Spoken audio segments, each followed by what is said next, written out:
ప్రజలందరికీ నమస్కారం.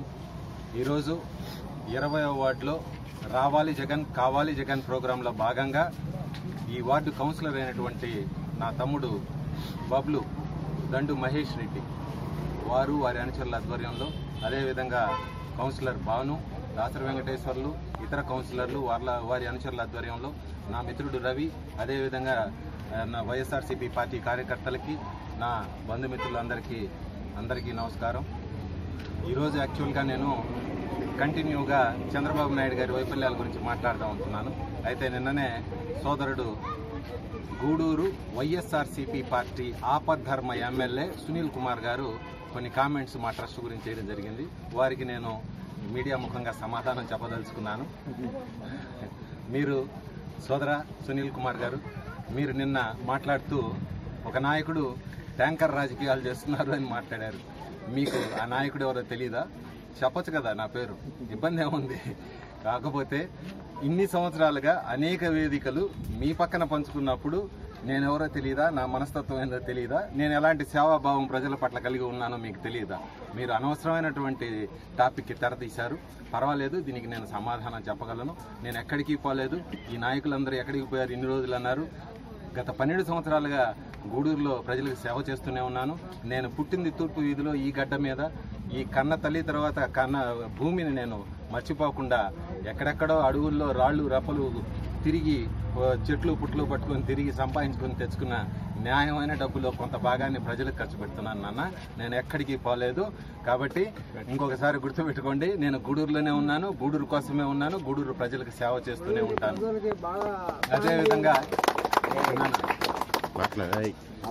అదేవిధంగా ఇది ఈ పేద ప్రజల దాహార్తి తీర్చేదానికి ఒక 6 ట్యాంకర్లు పెట్టి ఏదో నేను ట్రస్ట్ తరఫున సేవ చేస్తున్నాను. ఇంకా కూడా 2-3 ట్యాంకర్లు పెంచి ఎండాకాలం జూన్ 30వ తారీఖు వరకు కూడా నేను స్టార్ట్ చేసిన రోజే చెప్పాను ప్రజలకు సేవ చేయాలనే ఉద్దేశంతో చేశానని. ఎందుకు చేశానంటే గత 4 సంవత్సరాలుగా మనకు వర్షాలు లేవు. మీకే తెలుసు, చంద్రబాబు నాయుడు గారు పాలన ఉంటే మరి వర్షాలు ఎలా పడతాయి. కాబట్టి ఆ దాహార్తికి అల్లాడిపోతారు. ఈసారి మరీ కరువు విపరీతంగా ఉంది అని చెప్పేసి ఒక మంచి తలంపుతో మేము ఈ ప్రోగ్రాం స్టార్ట్ చేసాం. ప్రజల నుంచి విపరీతమైన స్పందన వస్తుంది. మరి మీకు ఎవరు కంప్లైంట్ చేశారో నాకైతే తెలియదు, కానీ ప్రజలు హ్యాపీగా ఆనందంగా ఇంకా 4 ట్యాంకర్లు ఎక్కువ పంపిండి మీకు దండం పెడతామని అడుగుతున్నారు. ఏమి చింతించొద్దు. ఎక్కడ నీటి ఎద్దడి ఉందో ఆల్రెడీ మేము ఇచ్చిన నెంబర్లకు కనుక ఫోన్ చేస్తే మీ దగ్గరికి మా ట్రస్ట్ తరఫున ట్యాంకర్లు వస్తూనే ఉంటాయి జూన్ 30వ తారీఖు వరకు. ఈ అవకాశాన్ని మీరందరూ సద్వినియోగం చేసుకోవాల్సిందిగా కోరుకుంటున్నాను.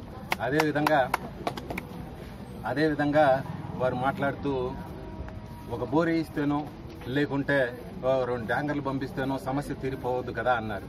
ఎవరు తీర్చొద్దన్నారండి మిమ్మల్ని? మేము తీర్చొద్దన్నామా? గత 3.5 సంవత్సరాలుగా మీరు పార్టీ మార్చిన దగ్గర నుంచి అభివృద్ధిలో కార్యక్రమాలే కదా చేపడుతున్నారని చెబుతున్నారు. మరి ఆ ఇందిరమ్మ ఇళ్ళు అనే ప్రాంతం అటు పంచాయతీ కాకుండా ఇటు మున్సిపాలిటీ కాకుండా మీరు అనాథలాగా వదిలేశారే. మరి మీకు అది ఓట్లు అడగడానికి పోయే ముందు గుర్తు రాలేదా తమ్ముడు? కాబట్టి మీరు అన్నీ గుర్తుపెట్టుకోవాలి. మీరేదో ఒక నీటి ఎన్టీఆర్ సుజల స్రవంతి కింద ఒక ప్లాంట్ అక్కడ స్టార్ట్ చేశాను, చౌటపాలెంలో ఒకటి స్టార్ట్ చేశాను, 2 కూడా ఆపేశారు అన్నారు. ఎవరు ఆపేశారండి? ఆపేసింది ఎవరు? నడిచింది మీ ప్రభుత్వం, అధికారంలో ఉంది మీరు. మరి ఆపే దమ్ము ధైర్యం ఎవరికి ఉన్నాయి? సమాధానం ఉంటే చెప్పండి. అదేవిధంగా ఎందుకు ఆగిపోయాయి? వాటికి రావాల్సినటువంటి నీటి సోర్సు లేకుండా ఆగిపోయి ఉండొచ్చు కాక. ఎందుకనంటే వాటర్ టేబుల్ జనరల్గానే 4 సంవత్సరాలు వర్షాలు పడకపోతే 56 అడుగుల నుంచి 250 అడుగులకు వెళ్ళిపోయింది. ఇప్పుడు ఇందిరమ్మ కాలనీలో ఎవరు బోర్లు వేయిస్తారు? మీరు ఏమైనా పట్టించుకున్నారా? కానీ అక్కడ ఇందిరమ్మ కాలనీలో ఎన్ని రోడ్లు ఉన్నాయో మీకు తెలుసా? 9 రోడ్లు ఉన్నాయి, 108 కరెంట్ స్తంభాలు ఉన్నాయి. మరి వాటికి మీరు ఎన్ని ఎల్ఈడి బల్బులు వేయించగలిగారు? సోదరా, మీ దగ్గర 150 ఎల్ఈడి బల్బులు ఉన్నాయని విన్నాను. అది ఎంతవరకు నిజమో నాకు తెలియదు.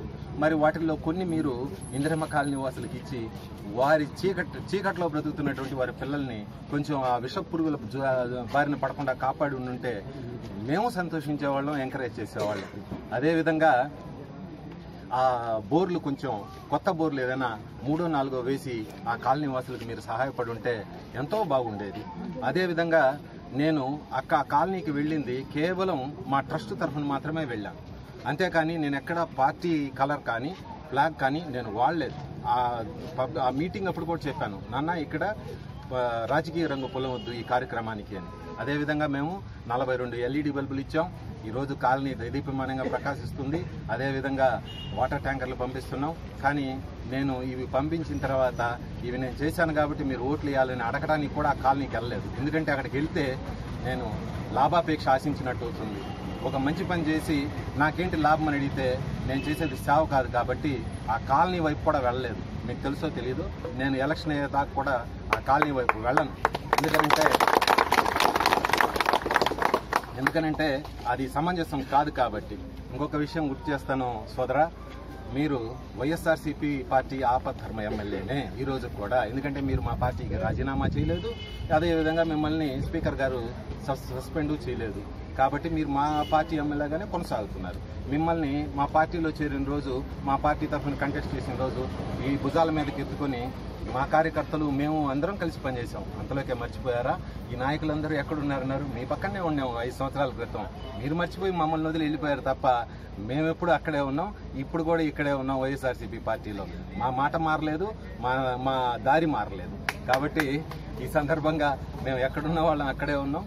మా హద్దులు తెలుసుకునే ప్రవర్తిస్తున్నాం. కాబట్టి మీరు ఒకసారి అది దిశగా ఆలోచించాలి. ఇక కొంచెం ముందరకెళ్తే మీరు ఈ మధ్యనే 3500 ఇళ్లు పేద ప్రజలకు కట్టించినవి ఎన్టీఆర్ స్వగృహ అనే పేరుతో చంద్రబాబు నాయుడు గారి ఆధ్వర్యంలో గ్రాండ్గా ఓపెన్ చేశారు. మరి వాటిలో ఇప్పుడు ఎవరైనా నివాసం ఉంటున్నారా? మీరు ఓపెనింగ్ చేశారంటే అన్నీ సిద్ధమైన తర్వాతనే కదా చేయాలి. ఎవరైనా ఉంటున్నారా? కనీసం ఎలక్ట్రిసిటీ సప్లై ఉందా? ఇప్పుడు 1400 గడుపున్నటువంటి ఇందిరమ్మ కాలనీకే మీరు నీళ్లు ఇవ్వలేని పరిస్థితుల్లో ఉన్నారు.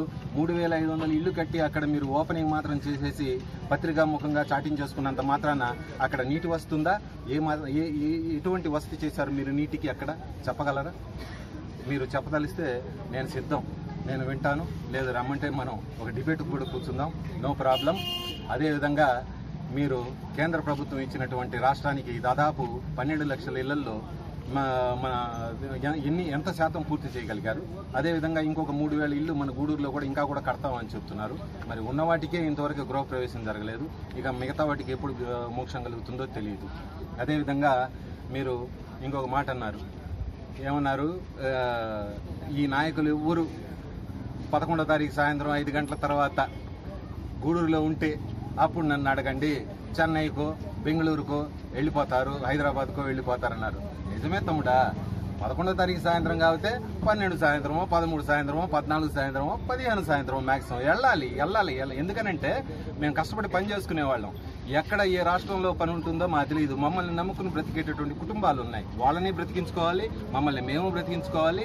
అదేవిధంగా అక్కడ రాళ్లలో రప్పల్లో తిరిగి సంపాదించుకొచ్చి స్వచ్ఛందంగా ట్యాక్స్ కట్టి అందులో కొంత భాగాన్ని తీసుకొచ్చి ప్రజల కోసం ఖర్చు పెట్టాల్సిన అవసరం మా మీద ఉంది. కాబట్టి మేము ఎల్లప్పుడూ గూడూరులో ఉండలేము నాన్న నీలాగా. నీకెందుకంటే గూడూరు టౌనే నీ దర్బారు, గూడూరు నియోజకవర్గం నీ సామ్రాజ్యం. నువ్వు వెళ్తున్నావు, మంచిదే, దేవుడి దయ, నువ్వు హ్యాపీగా ఉండు. కానీ మేమైతే మాత్రం కష్టపడాల్సిందే, ప్రజల కోసం మా మనసులో ఏముందో అది చేయాల్సిందే. మీరు అడిగిన దానికి ఇదే సమాధానం. అదేవిధంగా మన ప్రభుత్వం తలపెట్టినటువంటి ఎన్టీఆర్ సుజల స్రవంతి, మీరు ఎన్ని ప్లాంట్లు ఓపెన్ చేశారు నియోజకవర్గం మొత్తం మీద ఒక లెక్క తీసుకోండి. అన్ని ప్లాంట్ల దగ్గరికి మనం వెళ్దాం ఇద్దరం. ఎన్ని ప్లాంట్లు వర్కింగ్లో ఉన్నాయి ఈరోజు మీరు చూద్దామా ఒకసారి వెళ్ళి? అది అట్టర్ ఫ్లాప్ పథకం. ఎందుకంటే సోర్స్ ఆఫ్ వాటరు, మెయింటెనెన్స్ అనేటివి రెండు కూడా చాలా సాధ్యమైనవి. అవి చిత్తశుద్ధితో చేయాల్సినటువంటి పనులు అంత ఈజీగా జరగవు. అందుకు లోకల్లో ఉండేటటువంటి మీ నాయకులు కూడా మంచి సచ్చర్ తీసుకొని ఉంటే బాగుండేది.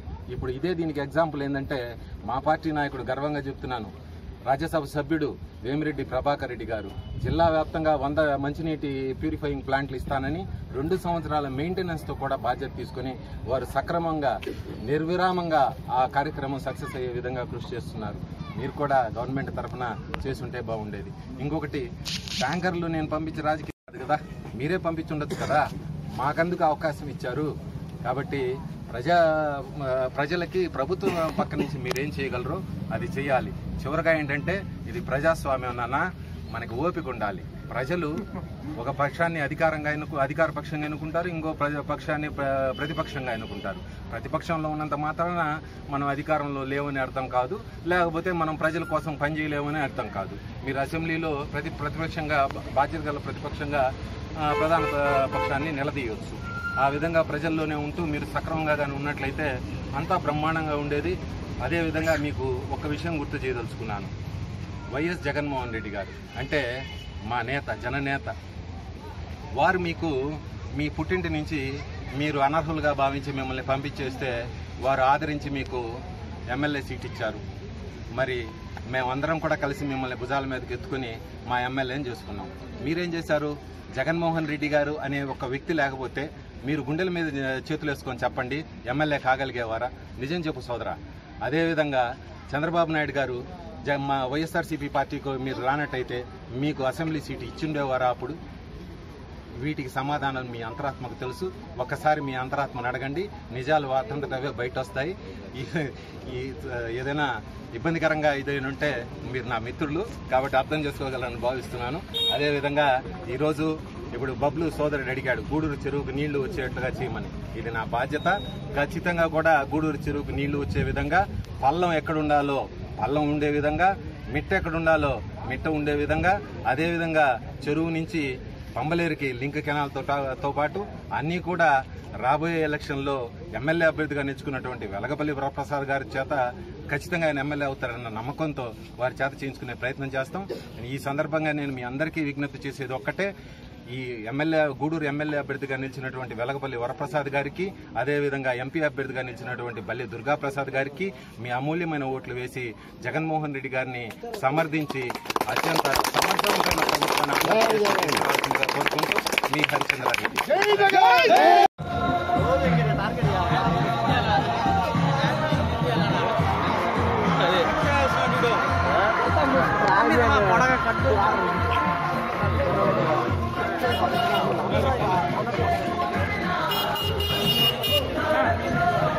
తెలుసుకోవాలి.